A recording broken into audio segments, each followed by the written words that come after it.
Good morning. I actually looked down then. It's not the morning now, but it was when we went live. Absolutely, so. we're counting it. Fucking yeah. We are having it. Good morning-ish. Welcome into twitch.tv/Ice Cream Reports. My name is Graham Day. I'm joined by Bibby. Alright, Bib. Good after morning. Late night last night? Not too bad. This time 12 hours ago, you were just wrapping up. This time 12 hours ago, I was watching Bob Duck and Weave because we dropped a raid on Bob Duck and Weave. Nice. He's streaming late. Does he use the stream? I thought he's like an afternoon streamer. He does some evening streams. But he was basically ambushed by Xbox, who raided him. Echo already, is that? Fucking Mike. Fuck's sake. What have I done? Fuck's sake, Mike. Okay, I'm gonna stop talking back. I'm still continuing to talk. I will reset your microphone if it doesn't automatically go plug back in again. Well, what I was saying was, Bob Duck and Weave was streaming last night. Hi, by the way, hi. And he was raided by Xbox, who made him stay on for basically an extra hour. And as he was just doing his outro stuff, I raided him. But I'd been raided by Cyborg Angel with 100 and odd viewers, so I had a bunch of people to pass over to. I say that there was Cyborg Angel, there was a raid from Lotus, there was a raid from Smith there was a raid for everyone dropping raids in yesterday. You good? Nice. So yeah, there was all sorts of people raided us, so I passed that on to Bob Duck and Weave, who was trying to get off, and then he stayed on playing a bit more Dead Space afterwards. So bloody hell. I ended up watching him for a little bit, but then was like, nah, I've got to go get a shower. So yeah. Oh, that's good. It's absolutely nothing to do with video games, but are you a shower before bed or shower in the morning guy? Generally, shower in the morning. There is positives to both. Shower before bed means you're clean getting into bed. Love that feeling. Shower in the morning is I'm fucking ready to smash the shit out the world. So historically, I am a shower in the morning sort of person. But last night when I finished the stream, I was that sweaty being in that room. I was like, I'm not getting to bed like this. so I love the shower. I'm still a little bit wet, but I'm getting in bed, fuck it anyway kind of feeling. No. I absolutely love it. I can't dry too quick. I'm a drip dry sort of person. I'll get a shower. I've got a dressing gown around the house. I've got a dressing gown, so I wrap a towel, chest, head, and stuff like that. If I'm trimming my beard up, I try to leave my face alone because I want the moisture to soak in, so it's easier to edge up. Job's good. And then towel round the nether regions and the legs. Of course. Then dressing gown around the top, and then I mooch around. Then I'll go sit in my chair, start doing some word bits or whatever. I'll go downstairs, put the kettle on or something. Maybe if it's a warmer day like summer, dressing gown and bother, I'll just sit the towel on. What a treat. Wow. And then I just let the air do the work. If I dry too quickly, I get itchy and so I have to Danielle is. The shower goes off and she's fully dressed within 8 seconds. I'm 4 days later, yep, just a bit more moisture. I just wait outside the bathroom for Samantha to walk out because she just walks out of the towel and then just follow her around. But anyway, welcome to Misogyny with Bibi and Maintenance with Graham. Nice. Hey, how you doing? This will be a pretty quick stream for me. I do have to be off in about 23 minutes-ish, give or take. Maybe a touch more. So if we're not through the stories, I'll do a bibby. I'll bail halfway through an in. Absolutely. I think I may have done that once before, and then I came back eventually or something. It was something else that got cancelled. But yes, do stick around for that. If you don't know who we are, hi, my name's Graham. This is Bibby. We are Ice Cream Uploads, and in true Ice Creamy fashion, this is The Scoop, the UK's #1 video game podcast, if we do say so ourselves. We are here for the next, usually it's an hour or so, but probably 12 minutes, to bring you the biggest, the best, and the breaking stories in the world of video games. We'll give you our thoughts and impressions, including mine and Bibs. You got runners there. You bring it in, did you? No, bastard. Completely forgot. Yeah, no, it's absolutely fine. I'll just continue to fucking die. No, it's fine. Slowly. It's fine. Just do it quietly, please. Meet your mic again. This job's good. Nice. We are here to bring you our thoughts and impressions on the biggest, the best breaking stories. We want to hear your thoughts and impressions, and then your thoughts and impressions on our thoughts and impressions. So if you're in the chat, please do feel free to get involved. We are live on twitch.tv/Ice Cream Reports, where we go live each and every single weekday at 10 a.m. ish. But the live stream is turned into a podcast, a video on YouTube, and an audio podcast on iTunes, Spotify, SoundCloud, and Google Play. That's where nearly 200,000 people have watched and listened to this podcast on demand. So please do feel free to get involved on behalf of all of those beautiful people. Nice. All the beautiful people. Big fan of the beautifuls. Before we jump into anything, a couple of reminders. You can see our sponsors on the sides of the screens. Do feel free to check out all those beautiful people. Below the stream, there are tiles, or for some of them, we need to get them fully set up in the studio. There are commands in the chat as well, so do feel free to check them out. Shout out to GT Omega specifically, as Naked Neil got his play of the tournament chair ordered yesterday. Yeah. The 4 chairs for Team Blitz have been, the codes have been sent out, plus Batman Dan, who clipped the play of the tourney, got his chair code sent out yesterday. Perfect. So there'll be 6 more GT Mega chairs in the world, leading up to the 7th, which is Blitz's giveaway. So nice. By the way, check out Blitz 5 and friends on Twitch if you haven't already. Blitz 5 will be giving away a GT Mega chair as a result of the Royal Rumble. So it's just the event that just keeps on giving. It is. Just like this as well. That's going to have Neil's plaque on it at some point. Yeah. So yeah, Neil, I did talk to him yesterday. I did say that his chair will be sorted quickly, as in I sent him the code yesterday, and I said the trophy will take a little bit longer because we need to get his custom little plaque put on it. Yep. I was trying to find one that had like the ability to add logos. The only thing is, you're looking at like laser etching or something like that, and there's very few places that do it that small. So it might just have to be more like your pub sort of thing, just plain text kind of thing. Fuck it, we'll Sharpie it. Tipex. Yeah. Just big scratchy Tipex and the edge. Nice. Anyway, we are here to give you some news stories. We're going to kick things off talking about Red Dead Redemption 2, which is smashing records everywhere. Well, not quite everywhere, but, you know, it's doing well. Enough places. We'll talk about that one. We'll then talk about last night's Nintendo Direct. We did talk about it before it kicked off yesterday, and then we'll jump into Madden, NFL 23, Atomic Heart, Mountain Blade 2 Bannerlord, and more coming to Xbox Game Pass. Again, the gift that keeps on giving. This is beautiful. Nice. Yeah. I had 2 things in my mind. I wanted to say Game Pass and also game. You also went instead Italian chef then. I had 2 things. I had 2 things. A mozzarella. Carbonara. Chorizo. Let's go. Anyway, national stereotypes aside, let's move into our first news article, which is about Red Dead Redemption 2. It has sold shitloads, as you can see on screen. I know. Now, Red Dead Redemption 2 has sold over 50 million units lifetime. This is written by Stephany Nunneley-Jackson. Oh, Steph Nunneley must have got married. Congrats, Steph. Hey. At VG247, tagline, it's one of the best-selling games of all time. So Take-Two has announced Red Dead Redemption 2 has reached over 50 million units sold, making it one of the best-selling games of all time. The figure was announced in the firm's recent financial report for the third quarter, ending December 31st, 2022. I want to stop for a second there, just briefly. Big fan of quarters ending like actually in quarters. Yeah. Like, it annoys me when it's like tax year, and it's like, okay, nice, tax year 2023 finishes in April 2024. It's like, yeah, fine, we get it, it's business stuff. Take-Two said that Red Dead Redemption 2 exceeded expectations and that during the quarter, sales of the title were driven by successful holiday promotions and events. The final major update to Red Dead Online, Blood Money, was released in July 2021. Rockstar announced in July 2022 it would no longer release large updates for the game as it was moving all of its resources over to the development of GTA 6. Last year, 3 new hardcore Telegram missions were added in an update on September the 6th and on October the 18th. 3 previous Halloween content editions, the Halloween Pass 2 and the Hardcore Telegram mission, were released. Red Dead 2 was released in 2018 as the 3rd entry in the Red Dead series and a prequel to Red Dead Redemption. When the game released, it accumulated 725 million in sales, which is almost half an hour worth of Bibby's wages from its opening weekend and exceeded the lifetime sales of Red Dead Redemption in 2 weeks. That final bit there is outrageous. That is madness. I think, like, let's jump back into us. Come frame, yes. That is huge. So when the game released, it accumulated 725 million in sales. Okay, big money, great. It exceeded the lifetime sales of Red Dead Redemption in 2 weeks.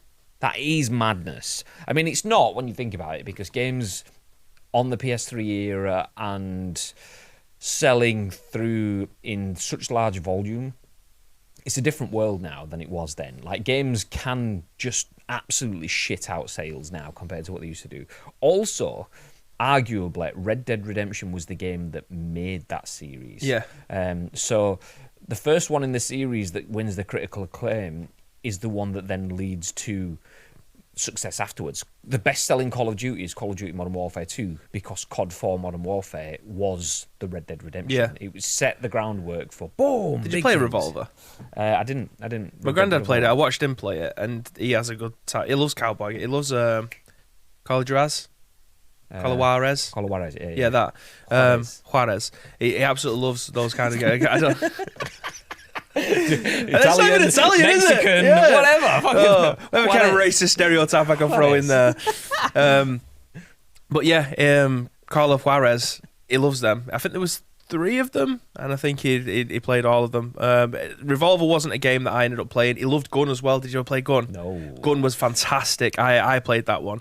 But yeah, Red Dead Redemption is definitely where the ball. It got taken to a different level. Like I like cowboy stuff. I think whenever I watch them, I think, why isn't there more of them? I'm not the biggest cowboy fan in general. So Red Dead Redemption, it was like, oh great, it's Rockstar, so that gives it some brownie points. Like GTA is definitely more my bag. Yeah. Like same thing with PUBG. Modern world, real life right now. If I can take my life and put that into something in a video game, it's more applicable. So cowboys and stuff didn't really appeal to me, to the point where I didn't buy Red Dead Redemption at launch. I was like, to me, it was probably good, but it's just going to be GTA but with horses. And then when I saw how cool it looks on clips and people's recommendations and so on, I was like, oh, fuck's sake, I'm gonna have to get Red Dead Redemption. And it was Marky Bamba at Jelly. So this was before I worked at Jelly, doing like freelancing bits with Jelly. It's like, I've got a promo copy if you want it. And it wasn't even jewel cases. It was in a little cardboard Red Dead Redemption sleeve. I was like, fucking yeah, go on then. And it's one of my favourite games of all time because of how good it was and how well paced it was and the quality of the content and the story in it and so on. Even just yesterday, we were talking about GTA 5 and I was like, the story in GTA 5, despite playing through it twice, I've forgotten large chunks of it. I remember more of the story from Red Dead Redemption than I do from GTA 5, and that was on the PS3.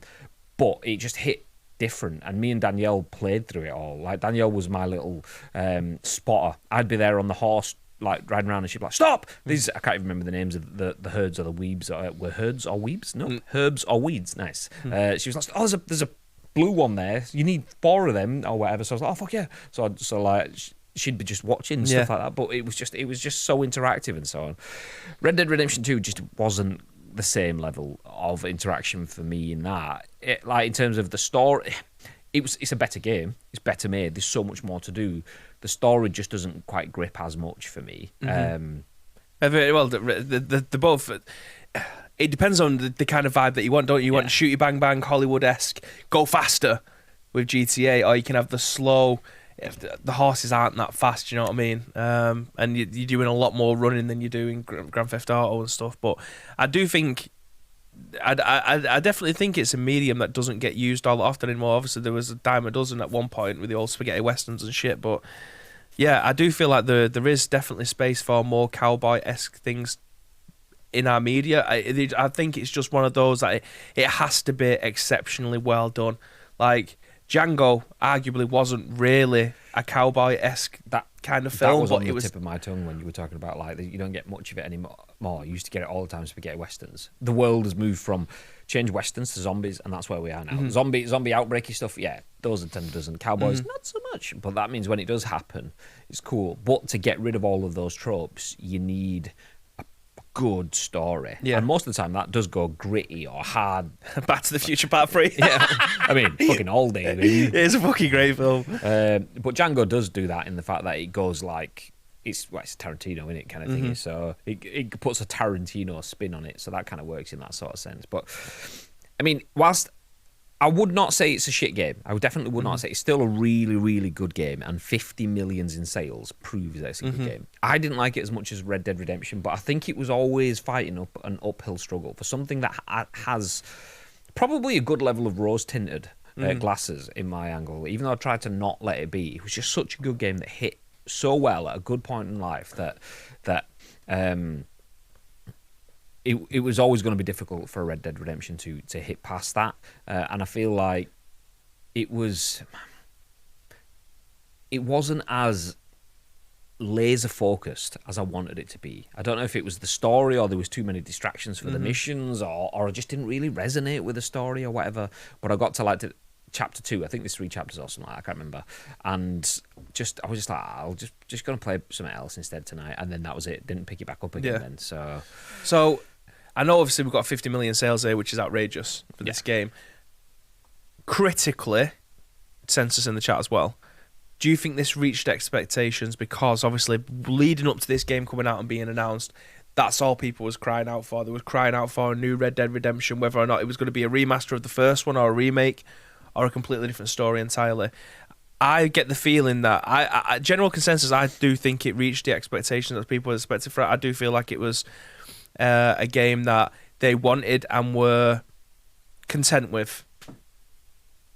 What do you think? I agree. I don't know whether the history books will see it as that way, or maybe they will, because right now a lot of people speak about it like it was a flop because a lot of people didn't like the story as much, and similar sort of things as I've said. There was distractions, or they just didn't finish it, or whatever.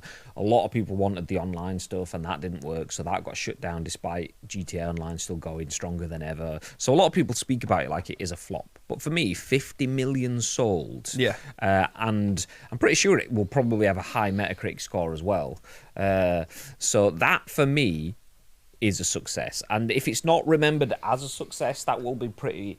That do you know what? If it's not remembered as a success, that is entirely down to the success of the series. Fuck. 97 on Metacritic. I would never have put it that high. Never would I. I would never. Well, not saying that I don't think it deserves it. However, general consensus. I know people that really enjoyed playing the game, but 97. I would never have put that.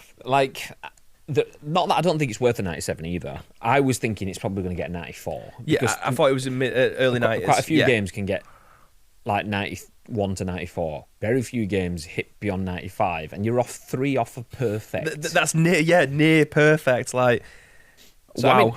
I mean, I do not disagree with that. Like I say, for me, it could be. It's a 10 out of 10 game. 97 out of 100 is a different conversation. A lot of people go, yeah, but it's a 10 out of 10. That's 100 out of 100. No, it's not though, because there's nuances that you can explain in a 100 system that you can't in a 10-point system or a 5-point system.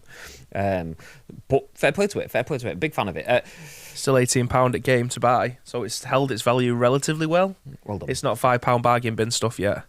I mean, it's sold 50 million copies. It's definitely worth it. It's a 97 game, so. Fair play. Big fan. Just as long as they don't add an Undead Nightmare mode to it, which someone keeps coming to the chat going, oh, Undead Nightmare, ooh. Can't remember I remember enjoying it. Shit. I know you hated it. Shit. I don't think it lends itself well. I think there was just a big zombie hype craze going on. I think, how can we interject these two together? I don't think it was appropriate. You've got something that's quite niche anyway in a cowboy game. I don't think they needed to add zombies in there. It just feels like ads. That's where it is. Undead was amazing. I thought it was ads. Fuck's sake. God, it was crap. So I remember, like I say, me and Danielle smashed Red Dead. Excuse me. Easy tiger. She got me Undead Nightmare for my birthday. Put it in, hyped, and it was just, it's the same game but a bit darker. And you've got to, there's zombies attacking this bit. Go and kill them bits now. Oh, now there's another bit popped over there. And it was like all the crap distracting stuff from Red Dead that stopped you playing the main story was just sold separately. And it was like, no. Horrible. Best DLC ever to be released ever, in my opinion. Worst DLC ever to be released ever. I genuinely, hand on heart, not even saying this in response to you saying it being the best ever, I think that is the most disappointing DLC I have ever bought. Genuinely. Because I expected so much and it was so empty. Disappointed. Mega disappointed. Mega disappointed. Lake, ice cream, sup. Hey. Loads. Hey. Gagad says, good actual morning, gents. Good actual morning, Gagad. Morning was 7 hours ago for me. No, 9 hours. And then we get the echo. JMK, I'll read. Who are you and when's your birthday? No comment. Too early. Spanish. Hi. Yeah. I haven't played RDR2, but I downloaded it yesterday. I loved RDR1. David says, I love R2D2. Nice. World War II over modern day every time for me, but GTA over Red Dead Redemption if I have to choose. No, I'm definitely modern day over World War II, 100%. So, yeah, your modern warfares. I don't want future warfare, futuristic exoskeleton wall running, double jumping shit. Nope. But I also don't want to be in the trenches with an iron sight, single shot rifle kind of thing. Nah. I want red dots and stuff that I can relate to. If I can relate to it, it's more real. I enjoy it more. Nice. I want Battlefield 1 with modern guns and setting. I can take that. Battlefield 1 and Battlefield 5, good games. But same thing. I want ACOG scopes and red dots rather than iron sights. And I want a UAV that's like a scan, not some dude in a plane flying around. Yeah. Oh, it's a spotter plane. I can adapt. Is it one dude in a spotter plane suddenly knows where 20 different people are at all points? Fair. I mean, it's a stretch. I know you're doing it just for a function in a game, but no, thank you, no. Okay, we'll put a pin in that. We'll jump into the next article. Bibby's already got it prepped because he's pro.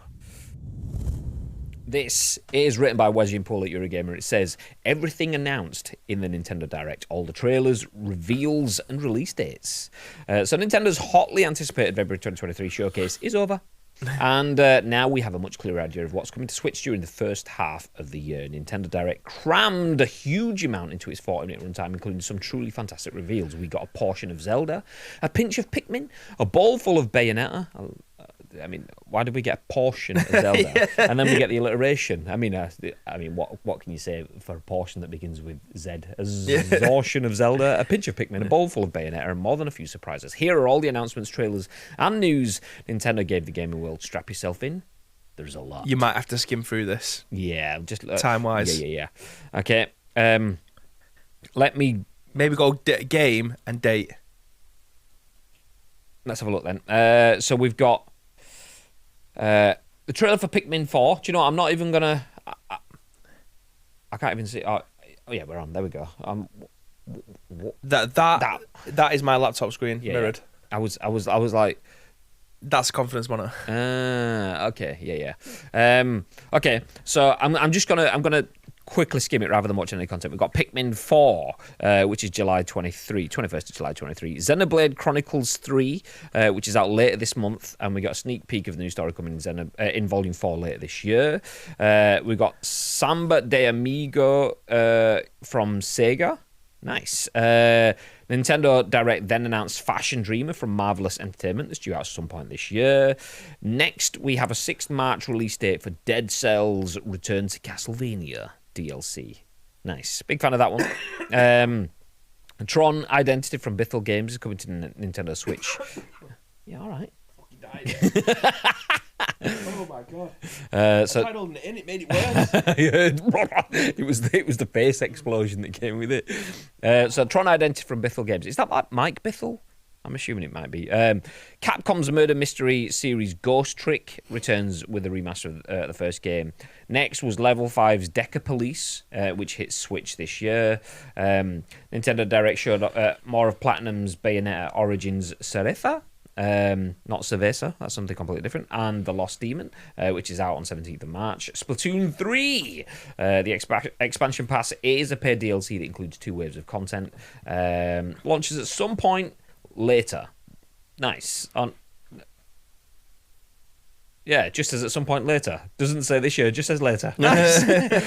Next came Disney Illusion Island, a nice-looking platform featuring Mickey Mouse and Co. It launches on Switch on the 28th of July. Then we got Fire Emblem Engage stuff. Then we got Harmony Fall of Reverie. It's due out this June. Then we got Octopath Traveler, which is just around the corner. The game's opening hours is out now. Bandai Namco announced Wheel of Katamari Reroll and Royal Reverie. Wow, that's an absolute... I'm surprised you managed to nail that one. Due out the 2nd of June. Sabotage Studios turn-based RPG Sea of Stars launches 29th of August. Free-to-play air hockey multiplayer game Omega Strikers launches on Nintendo Switch on 27th of April. Big fan of air hockey, by the way, just saying. So, yeah, let's go. Eltrian Odyssey Origins Collection, Nintendo Switch, 1st of June. Nintendo finally announced a release date for the delayed Advance Wars 1 and 2 Reboot Camp, which is 21st of April. Kirby's Return to Dreamland Deluxe has a new demo out now on the eShop. The game launches 24th of February. And here's a cool surprise. Is it a cool surprise? Baby called it yesterday. So is it really that much of a surprise? It sounds like it was nailed on for a big man, but whatever. If you just want to subscribe to Ice Cream Upload, you get all the exclusives before Nintendo even announces it. But there we go. Game Boy and Game Boy Color games are available on Nintendo Switch Online. Launch games include Tetris, Super Mario Land 2, 6 Golden Coins, The Legend of Zelda, Link's Awakening, DX, and Gargoyle's Quest. More games will be added in the future. No Pokemon. Boo. And Game Boy Advance games are available on Nintendo Switch Online, plus expansion pack. Expect the likes of Mario Kart Super Circuit, The Legend of Zelda, The Minish Cap, and other GBA classics. Then, big announcement, Metroid Prime Remastered for the Switch on the 3rd of March. Then, Rain Code, 30th of June. Anyone watching this, there is still lots of stuff, by the way. Remasters of GameCube RPGs Baton, Kaitor, Swan, and 2 are coming to Nintendo Switch this summer. Fantasy from level 5. Fantasy Life, I, the Girl Who Steals Time, comes out later this year on the Nintendo Switch. More from level 5, a new Professor Layton, and it's called Professor Layton and the New World of Steam. And that's pretty much all we know. Here's the teaser trailer for it in the article. Wave 4 of Mario Kart 8 Deluxe Booster Course Pass DLC is notable because it adds Birdo, something of a Eurogamer mascot. It's out this spring. And then Nintendo saved the best for last. A good look at The Legend of Zelda, Tears of the Kingdom, and yes, it looks amazing. Out 12th of May. Whew, that's a lot in there that doesn't interest me. Same. Yeah, there's a few things that I want to point out. Obviously, that being Zelda, I am looking forward to playing another Zelda game. Obviously, it's been a long time since. Why is the name of the game? Breath of the Wild? Breath of the Wild. Jesus Christ! I just want to keep on saying. I just keep on wanting to say Tears of the Kingdom, but obviously that's a new one. But yeah, it's been a long time since Breath of the Wild came out. What did I say yesterday? I said it'll be about 2 minutes, and that's exactly what we ended up getting with this. It's one of those where obviously they still don't want to show much. 2 minutes isn't a long time in the grand scheme of things, but it's good enough, more than acceptable for a video game trailer nowadays. 70 quid there. Number 1 game ever. Mario, on the Nintendo Switch, Mario Kart 8. That's still going strong. That's a 50 million game. That, like, so we're talking about Red Dead Redemption. Outrageous. Mario Kart 8 is 50 million-ish, 55 or something like that. And then the other thing that I wanted to pick out was it has some sort of affinity with me because I love playing Mickey games. And it's actually something that your brother mentioned there. I don't think I've seen a Mickey Mouse game since Land of Illusion. Castle of Illusion. Or something. There was that one. There was Castle of Illusion or something as well. We had that one on the Mega Drive, Master System or something like that. I had Mickey's Wild Adventure, and I absolutely adored that game. I actually still have that on PlayStation 1. But I love Mickey Mouse stuff. Even more so now because like Joseph's massively into like Mickey Mouse Clubhouse, and I think the newer ones are called Funhouse. So the song's quite similar. Mickey Mouse Clubhouse. Come inside, it's fun inside. Hot dog. Hot dog. Diggity dog. Pluto. That wasn't too bad, actually. I rate that. Was that mild 7? Years of practice. Yeah. So, yeah, I love little platformers like this. This is definitely something that Samantha will play as well, which is cool. And then Joseph in a couple of years' time. So, everything else was kind of, this isn't aimed at me, but I'm happy for you. Yeah, same, story, bro. Same. The thing is, though, like they smash it when it comes to that. So I said yesterday, I'm not hyped for the Nintendo Direct. Not that it's not a hype event. I'm not hyped for it because I'm not a Nintendo Direct person. I don't play all the Nintendo games. Very few of them. I've got a Switch that is used when I'm traveling, and even then, I shoehorn as close as I can get to a PlayStation or an Xbox experience onto it. Yeah. But if you're a Switch player and you're interested in JRPGs, particularly games from developers from Asia, then there's definitely a lot there for you. Yeah. And beyond that, like looking at this, obviously Zelda is worldwide appeal, Yoshi's Island worldwide appeal, Professor Layton worldwide appeal, and then there's tons more within there, right through to Disney and Mickey Mouse. Was it Illusion something or other, whatever it's gone? Loads in there, but it's just the amount. Like in 40 minutes, there is about a bajillion games. We did call that yesterday. It's like it's going to be a lot of developer talk, or it's going to be here's 30 seconds, here's 30 seconds, here's 10 seconds, 5 seconds, boom. Like, you want to see a logo reveal? There you go. Nice. They've got a history on doing it, haven't they? Like Nintendo are very formula driven. They know the format that they're going to be using, and then it's either one or the other. And with this, this doesn't look Samba de Amigo. No, thank you. That's definitely not for me. That is definitely not for me. But do you know what? It's for some people. And then there you go. So Ads says... High fives. Sheep Frank is with me, he knows. Ads says, oh my fucking God, Zelda though. Coco Fields. Switch Pro unconfirmed 2023. David says, I don't think I've seen a Mickey Mouse game since Land of Illusion. You've got that one already. The main game, though, I cried, says Ads. And this is where it appeals. Like people like Ads who are Nintendo through and through. This is where it hits, particularly things like Zelda. That is like Ads. For anyone watching, I'm talking about Ads with a Z, not advertisements, by the way. Hey, how you doing? It was supposed to be 40 minutes long, started at 10, got to 10:43. I was good, like, oh, no Zelda, then bang. That's what you get. Hey, take that. Castle of Illusion was Mega Drive, Land of Illusion was Mass System. Oh, okay, whichever way. But there's tons of stuff in there. Like there you go. Castlevania with Dead Cells crossover. Let's go, baby. I'll put that one on screen as well. So, it's already. It was, nice. Lots of stuff for people to see if you're interested in that sort of stuff. Like I said, there's a lot there that doesn't speak to me. This looks cool. It does look cool, actually. It's been a long time since I played a Castlevania game. I think the last one I played might have been on the 360.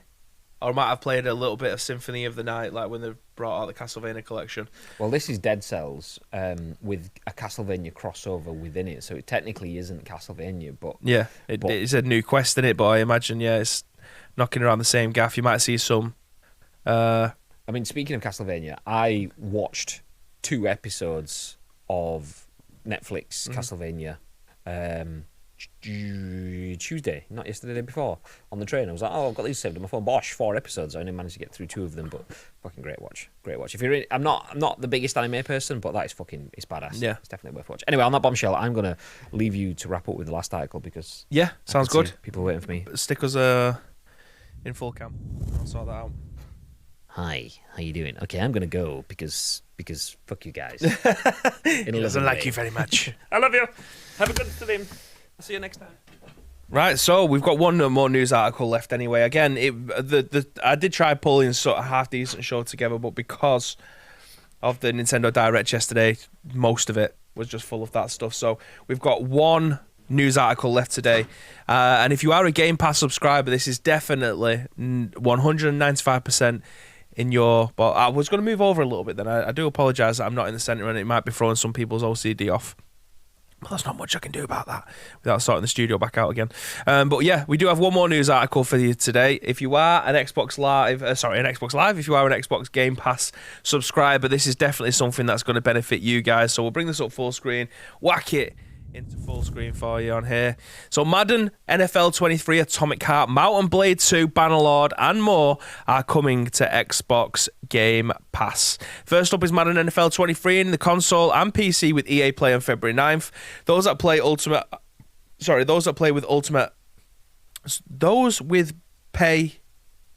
Play and Ultimate...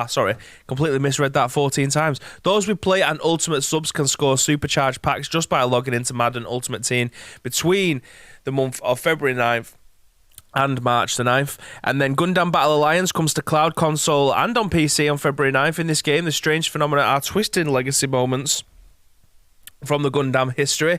On February 14th, the most romantic hallmark of the year, Mountain Blade 2 Bannerlord arrives for cloud, console, PC, and the following day, Cities Skyline Remaster will release on cloud and Xbox Series S and X. February 16th, Shadow Warrior 3 Definitive Edition will release, and Atomic Heart will arrive a day one release on cloud, console, PC on February 21st. There is also a trial with EA Play Early Access available on February 13th for Wild Hearts, and Ultimate members can play the gates of Minato. You can also decide to play and save 10% with your member discount, and your progress carries over to the full game if you want to continue to buy and play it. The following games, as previously reported, will leave Xbox Game Pass library on February 15th, and that's Crossfire X Inferno, Recompile Skull, The Hero Slayer, and The Last Kids on Earth. So go ahead and get them finished if you have already started them or you are yet to start them. John Cena took over from Graham. Yes, he did. But ladies and gentlemen, that is it for today's episode of The Scoop. We apologise that it's a short one, but we've got a lot of things to be doing this afternoon. That's why he's ran off. Also, there isn't that much in the news today that wasn't Nintendo related as per the Direct last night. So yeah, if you want to help shape the remaining show tomorrow, there is 2 ways that you can do so. First of all, find us on social media. It is at Ice Cream Lords across all major social media platforms, or alternatively, get involved with our Discord. If you're watching this in any of our on-demand services, go into the description below. All the links that you require will be listed there, but all we need from you is a URL plus your thoughts and impressions. We will then give you our thoughts and impressions on the very next show, which will be at what time tomorrow, Mr. Graham Day?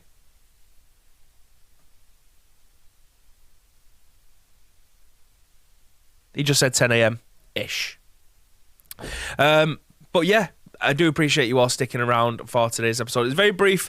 It's about a 35-minute show, if I'm being honest. But do stick around. What we'll do is send you over to one of our friends who are currently streaming. If you want to go over and give us some love, we would very much appreciate that. But until next time, guys, it's been an absolute pleasure to be able to finish this show off for you. And as always, there's one thing that we want you to do, and that, my friends, is to stay frosty.